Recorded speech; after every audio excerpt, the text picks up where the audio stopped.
بسم الله الرحمن الرحيم.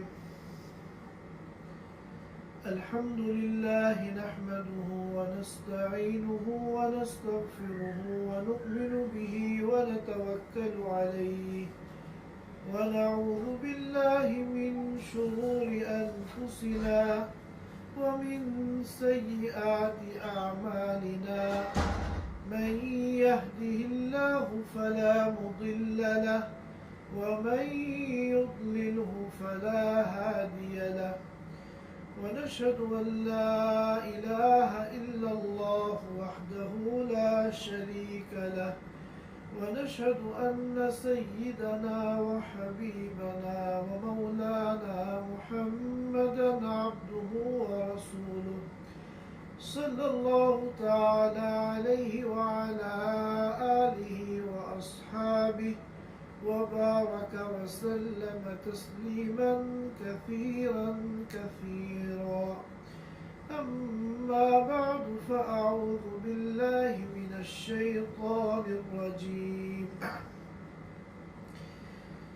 كلا إن كتاب الفجار لفي سجين وما أدراك ما سجين كتاب مرقوم ويل يومئذ للمكذبين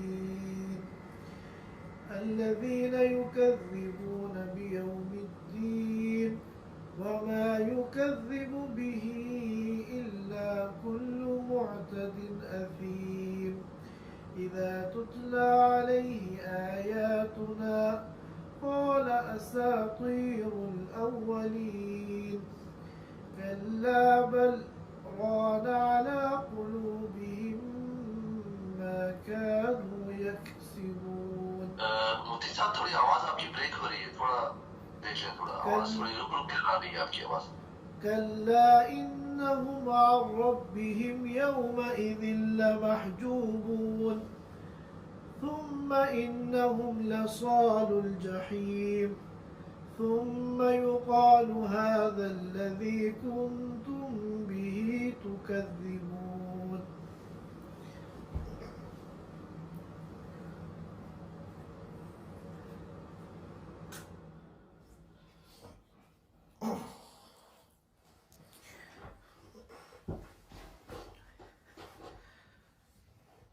صدق اللہ العظیم. حضرات سامعین کرام، پچھلے جمعے ہم لوگوں نے سورۃ المطففین کی تفسیر شروع کی تھی اور ابتدائی 6 آیتوں پر ہم لوگوں نے گفتگو کی تھی. آج میں نے آپ حضرات کے سامنے آیت نمبر 7 سے آیت نمبر 17 تک تلاوت کی ہے. لہذا آج کی اس مبارک مجلس میں ان آیتوں کو سمجھنا ہے. اللہ تعالی ہم سب کو دین کی اور اپنے کلام کی صحیح سمجھ عطا فرمائے.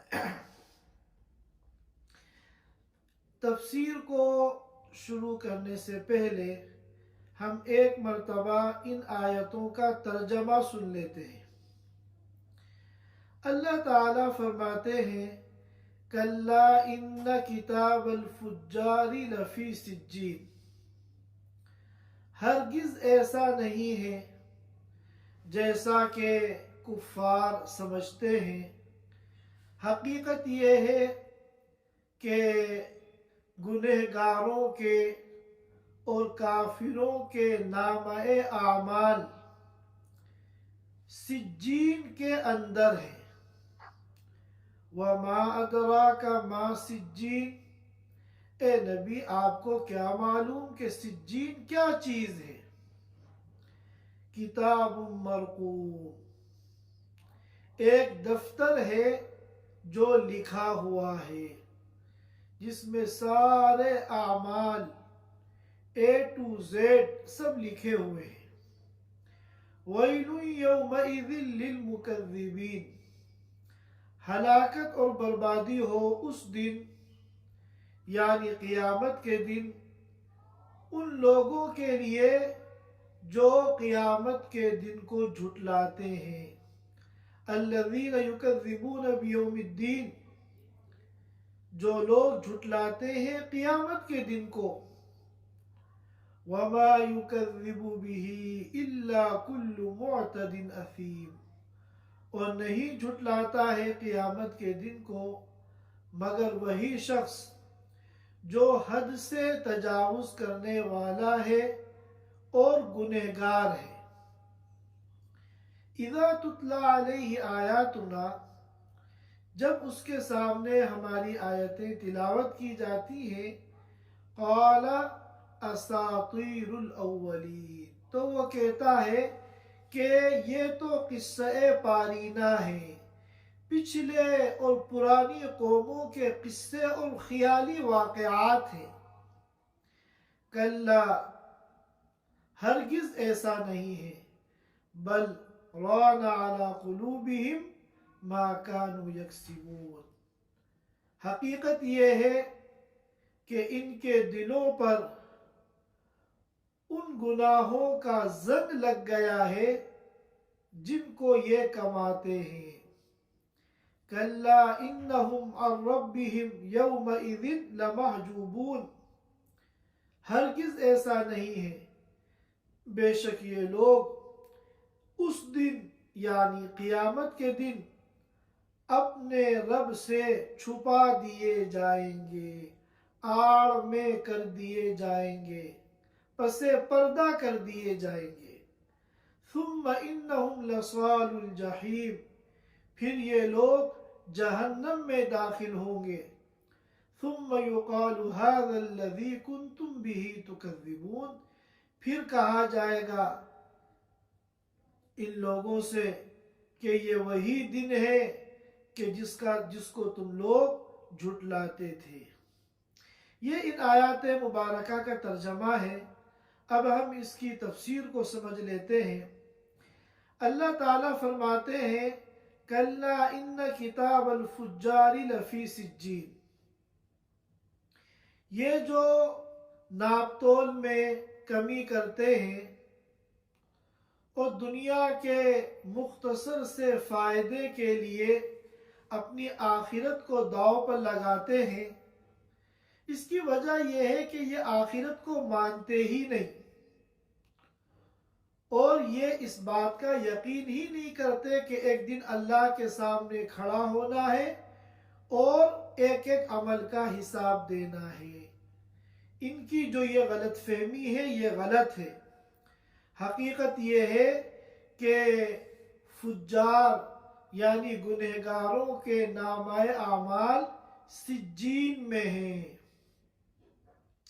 ظاہر ہے کہ جو کفار ہیں وہ بھی فجار میں داخل ہیں، جو گنہگار ہیں مگر ایمان والے ہیں وہ بھی فجار ہیں، لیکن جو کفار ہیں وہ بدرجہ اولا فجار ہیں۔ یہاں فجار سے کفار مراد ہے۔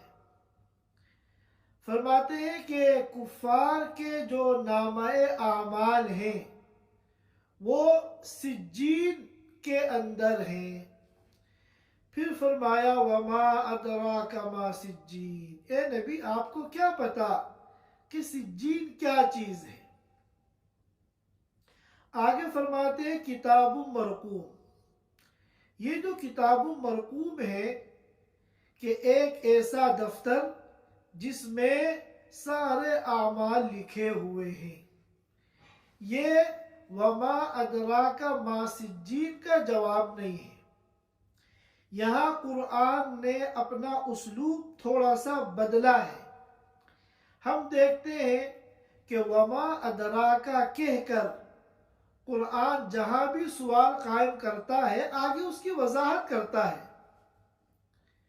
جیسے شب قدر کے بارے میں کہا تھا وما ادراک ما لیلۃ القدر، اے نبی آپ کو کیا پتا شب قدر کیا ہے؟ آگے وضاحت کر دی لیلۃ القدر خیر من الف شہر۔ اسی طرح کہا تھا وما ادراک ما القارعہ،